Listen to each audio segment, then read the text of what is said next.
Republicans are already crumbling on tax increases. We have this fiscal cliff situation coming up with some automatic spending cuts, as well as the expiration of the George W. Bush tax cuts. Now, we have heard for a really long time from Republicans, they will not do anything, even on a 10-to-1 ratio of cuts to tax increases that will increase taxes.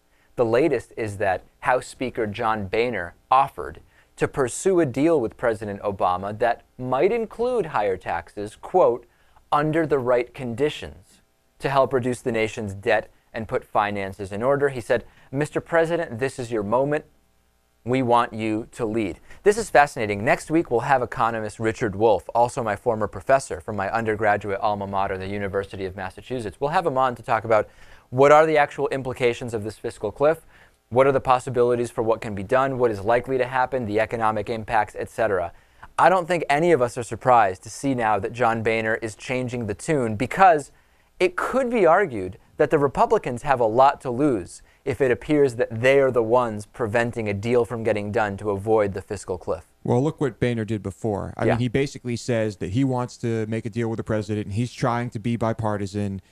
He's suggesting things to the president. Well, the things he's suggesting just aren't going to work, and are usually pretty ridiculous. So the deal he's probably trying to make is one that he wants the president to reject, so he can point the finger and say, look, the president is not being bipartisan. That's an idea. It's setting it up so that they can appear to be the ones that are working. Natan, what's your prediction on this? Do you think they're going to go back on the tax increases and use the Democratic explanation of, hey, it's just old tax cuts expiring. We're not really raising rates? I think they are going to use that if they go along with it. The question is, who has more to lose here? And I think the Republicans have more to lose because they don't want the Bush tax cuts to expire, and that's what's going to happen if they don't come to a compromise. And there's going to be a ton of defense spending cuts. There's going to be less cuts, if any at all. I don't actually know if there are any cuts to entitlements. So basically, the Republican platform is the one that's going to lose if they don't have a compromise. I think you're right. I think that's exactly right. And we're at a point where, this happened in 2008 and 2010, where in 2008, President Obama came in with the idea of bipartisanship and compromise, et cetera. And nothing happened, right? I mean, it was like pulling teeth to get anything done other than Obamacare.